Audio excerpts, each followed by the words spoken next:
চামড়া পাচার রোধে আসলে আমরা কি পদক্ষেপ নিচ্ছি? চামড়া পাচারের একটা কথা প্রতিবারই শোনা যায়। চামড়া পাচার না, আমাদের যেটা দরকার, আমাদের হাজারীবাগ থেকে সাভার যাওয়ার কারণে যে সমস্ত ট্যানারিগুলি ঠিকমতো স্থানান্তর হয় নাই, ব্যবসা করতে পারে নাই, এবং সাভারের সিইটিপির যে সমস্যা সেটা মিটিয়ে এই খাতে বেশি বেশি বিনিয়োগকারীকে আকৃষ্ট করে যদি আমরা আরও ট্যানারি চালু করতে পারি, তাহলে আমরা সমুদ্র চামড়াটা কাজে লাগাতে পারবো। আরেকটা জিনিস বলা দরকার, যেহেতু আপনারা গণমাধ্যমের অনেকেই আছেন এখানে,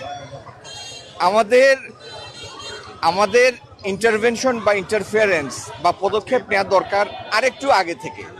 যেমন যে উপায়ে এখানে পশু জবাই হয় এবং যে উপায়ে স্কিনিং হয়, চামড়ার পশুর গা থেকে চামড়াটা খোলা হয়, এই প্রক্রিয়াটা যদি আমরা মেকানাইজড করতে পারি, তাহলে প্রত্যেকটা চামড়া পরবর্তী ধাপের জন্য ব্যবহার উপযোগী হবে।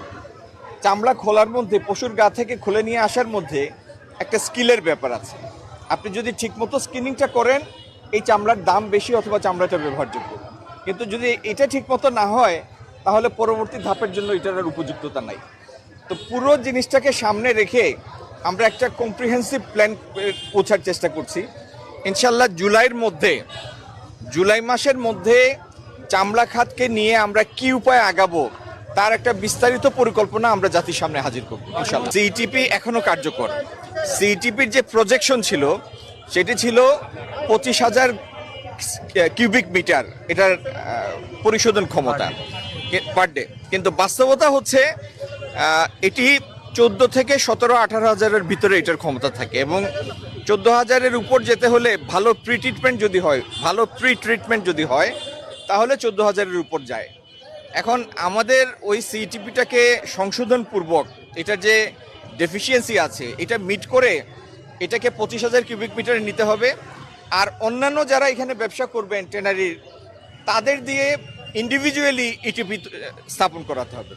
এই সমস্ত জিনিস নিয়ে একবারে আপনাদের সামনে আসবে। ক্লারিফিকেশনের জন্য, তার মানে কি যে পরিমাণ চামড়া আমরা পাচ্ছি সেই পরিমাণ চামড়া আমরা প্রপারলি ব্যবহার করতে পারছি না দেখে কি অন্য কোথাও যাচ্ছে? না, এখানে প্রত্যেকের পরিষ্কার রাখা দরকার। বাংলাদেশে এখনো যে পরিমাণ চামড়াজাত পণ্য রপ্তানি হয়, দেশীয় বাজার না, রপ্তানি হয়, সেটির পরিমাণ এখনো 12 থেকে 15,000 কোটি টাকা এখনো এই মুহূর্তে।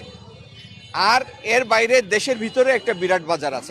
আমরা সবাই জুতা স্যান্ডেল পরি না, বেল্ট ব্যবহার করি, মানি ব্যাগ ব্যবহার করি, ওয়ালেট ব্যবহার করি, কিন্তু সিইটিপির যে ক্ষমতা কুরবানি হয় প্রায় 90 লাখ থেকে 1 কোটি পশু। এখন একবারে যদি সেটি ঢাকায় চলে আসে, তাহলে সিটিপির জন্য সেটা ওভার ক্যাপাসিটি হয়ে যায়, এই ক্ষমতা নাই। কিন্তু এটি যদি আগামী 7 দিন পরে থেকে একটা রেগুলার ইন্টারভেলে আসতে থাকে, তাহলে কোনো সমস্যা নাই, এই পুরো চামড়াটাই আমরা কাজে লাগাতে পারবো। সেই জন্যই আমরা এত জোর দিয়েছি। সরকার তার নিজের টাকা ইনভেস্ট করেছে। মাদ্রাসাগুলিতে আমরা লবণ পৌঁছে দিয়েছি বিসিকের মাধ্যমে, জেলা প্রশাসনের মাধ্যমে, যাতে সরকারের দেয়া বিনা পয়সার লবণ ব্যবহার করে চামড়াগুলিকে সংরক্ষণ করা হয়, যাতে পরবর্তী ধাপে এটা ব্যবহার করা যায়।